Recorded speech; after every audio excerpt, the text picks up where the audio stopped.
Recently, I heard you say that we have to fight our fears. I don't believe you. For years, I tried to fight my fears and they became bigger and stronger. Now, if fear comes up, I go into it totally defenseless, stay with it and go through with it, without doing anything, not even judging the situation. I realized that fear is a tremendous energy, and sometimes I even enjoy this energy, like diving from the 3-meter board into the Krishnamurti lake. Can you speak about fighting fear and facing fear? It is good that you don't believe in me. I am relieved. Because if you believe in me, sooner or later you will take revenge.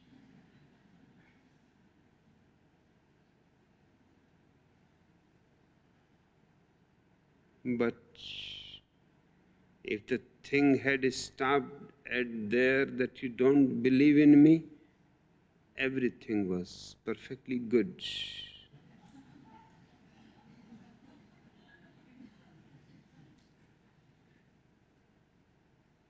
You say, I have said, fight fear.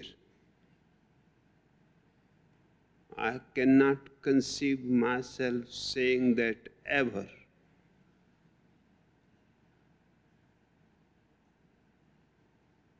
Fight is not my teaching. You must have heard something which has not been said.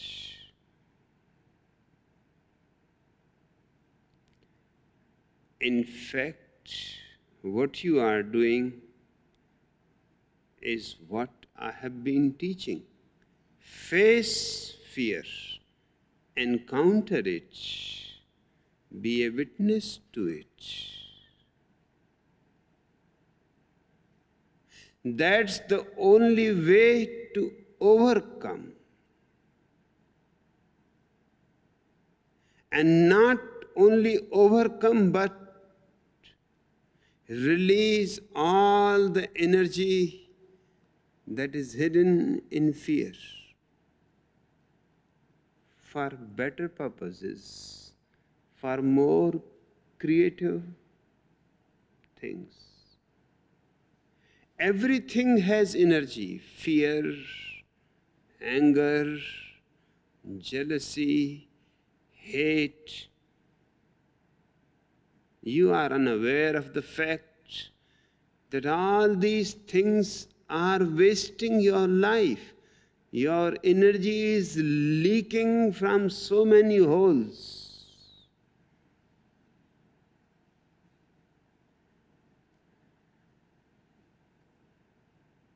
This way you are going to become sooner or later bankrupt. In fact, most of the people become bankrupt by the age 30. After that, there is nothing. Posthumous life, dragging on somehow towards the grave.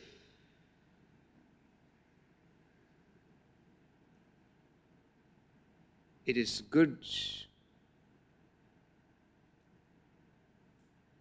that you have tried to face your fear. Do the same with anger, do the same with jealousy, do the same with hatred.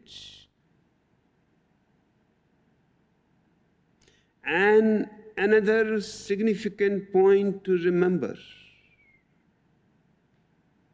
if you witness anything, fear, anger, hate, they will disappear, leaving a tremendous amount of energy in you, which you can use creatively. You will have to use it. The leaking holes have disappeared. You will be overflowing with energy.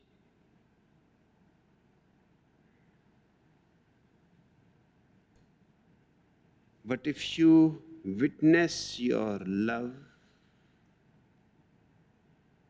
compassion,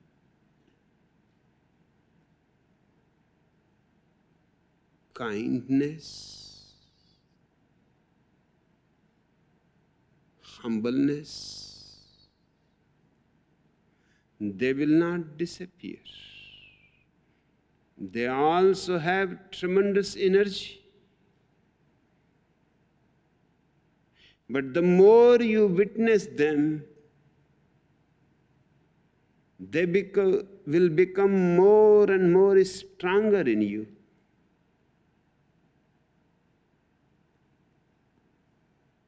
They will overpower you, overwhelm you. So this is the criterion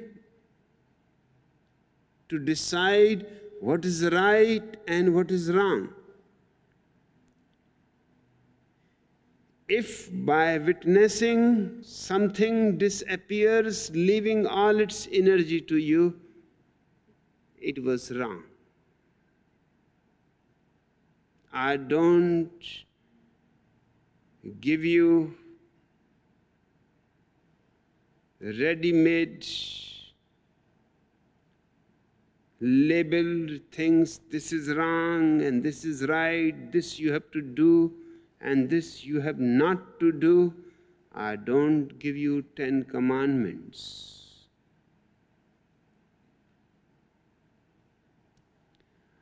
I give you the whole secret of a spiritual life.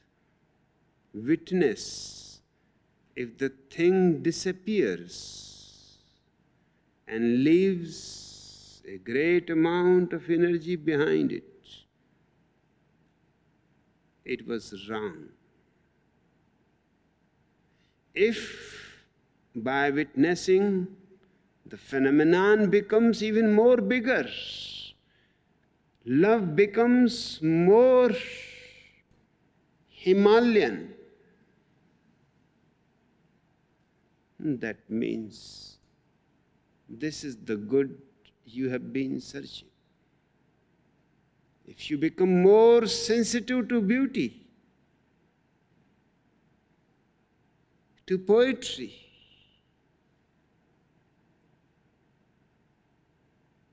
that means your love has blossomed. And all the energy that has been left by fear, anger, and hate will be taken over by your love, your sensitivity, your compassion, your creativity. This is the whole alchemy of changing base metals into gold. Alchemists were really doing this, but because of Christianity, they could not say it openly.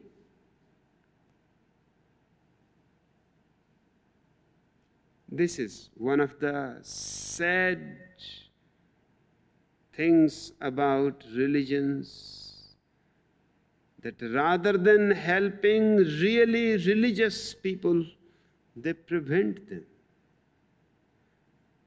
So the alchemists in Europe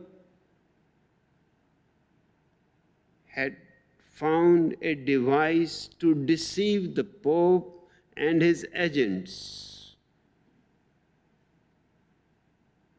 They had small labs in which there were many tubes and bottles and many colored things, stoves. It gave the appearance as if they are doing something material, that they are scientists, that they are not mystics. Because the mystic was dangerous to the Pope. The mystic was dangerous to the organized religion. These people were just trying to change baser metals into gold. That is perfectly good. In fact, if they succeed, then they will be in the service of the church. So with the blessings of the Pope, but this was only a facade. The reality was something else which was going inside. It was just the superficial mask of being scientists. They were not doing anything, not a single iota of baser metal was changed into gold in thousands of years. Can't you see? All those bottles and tubes and water with many colors passing from one bottle into another, that was simply to hide behind. And who is not interested in changing baser metals into gold? Everybody was interested. Alchemists were respected for their facade. What actually they were doing was just of a different dimension. They were trying to change fear, anger, hatred into love, compassion, creativity, sensitivity. They were trying to bring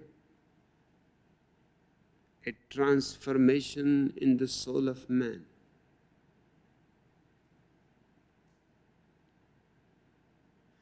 So this is the basic alchemy. You watch, witness without any judgment. There is no need of any judgment. That which is wrong will disappear, leaving a great energy behind. And that which is good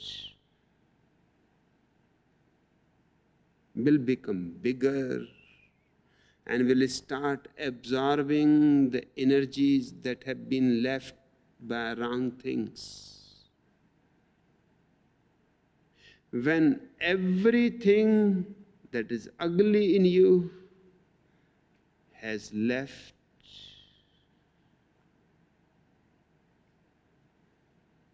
only a great fragrance of love, light, and laughter remains behind.